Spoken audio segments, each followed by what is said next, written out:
started. Y'all want to know, that's when it started. We didn't win a game our 7th grade year, but we were there.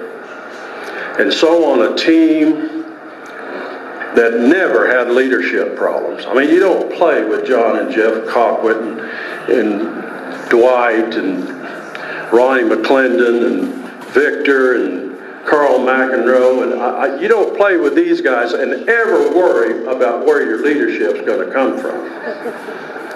But the heart and soul of that team, I believe then, and I believe this day, was Philip Pirkle. And so, Pirkle, I want to thank you publicly for my teacher and my friend and my teammate, Philip Pirkle. Thank you all.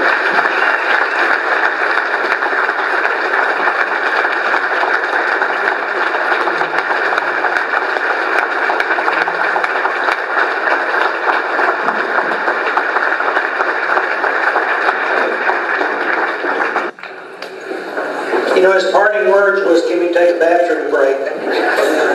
I got to come down here. I don't operate very good behind the podium. Plus, you can't see me over the podium. Now, Phil, I want to say one thing. For posterity's sake, your audio is not going to be very good on that DVD unless you get up here. But that's okay. I'm just letting you know. All right. That won't take you long. You know, I'm an old history guy too, but the thing I liked was the homecoming queen kicking off. Susan, you got a new role, baby. The 1968 edition of Texas Football Magazine had a cover price of $1.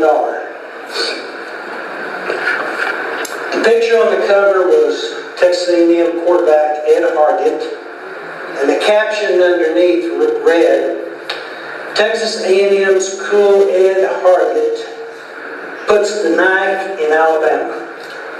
And the feature story in the college section was about that great Texas A&M victory, Gene Stallings, a student of Bear Bryant, and their win over Alabama in the Cotton Bowl.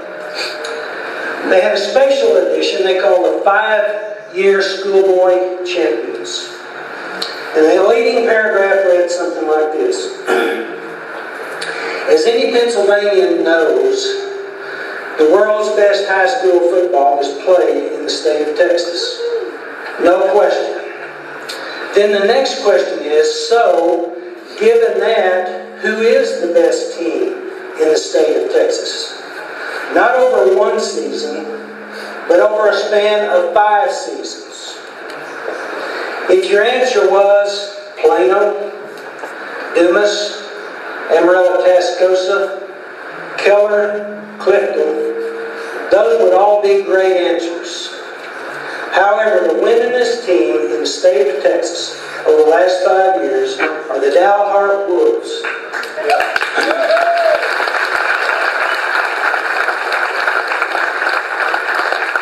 Dalhart, a town that calls Billings, Montana, a closer neighbor than Houston, Texas, a town known for early frost and coldest weather.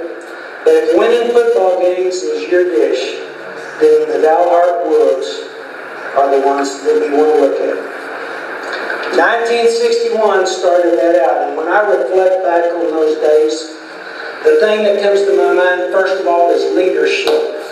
Certainly we've seen Hall of Fame coaches are great leaders, and Texas, Dalhart, Texas, has had the best. You think about our coaches during those years, what AA town could ever have that? So leadership.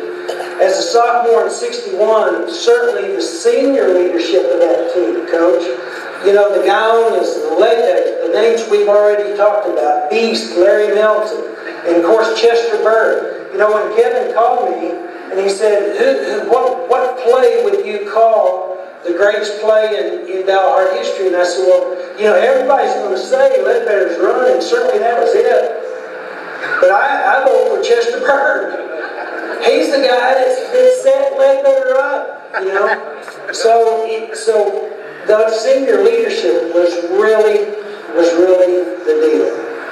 And what leadership is, it's positive influence.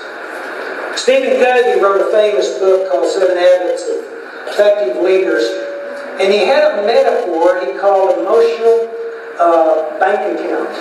And he likened our emotions, how we feel about things, like a bank account. That if you make deposits in a financial bank account, you're going to stay soft. And one of the things that we know about great leaders is they make deposits into how we feel. They build us up, they empower us, they make us believe we can do things that we never thought we could do.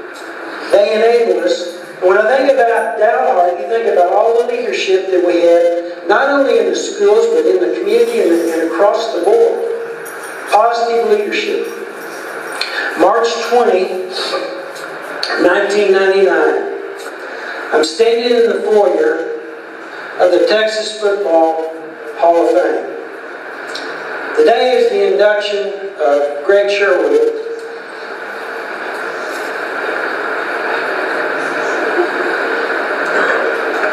Into the hall.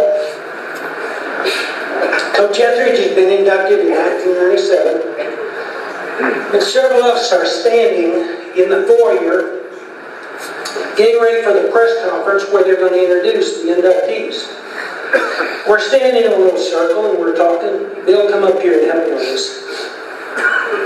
So we're standing in the foyer, and I'm standing here where Bill is. Coach Etheridge is standing where I am. Standing next to me over here is Greg Sherwood. He's getting ready to be inducted into the Texas Hall of Fame. Next to him is James Street, great Texas quarterback. He's getting ready to be inducted into the Hall of Fame. Next to him is Gary Kubiak, Texans head coach. Then he was offensive coordinator at the Broncos. He's getting ready to be inducted in the Hall of Fame. Standing next to him is Gordon Wood, at that time the winningest football coach in the state of Texas. And then Forrest Gregg is standing there and already inductee.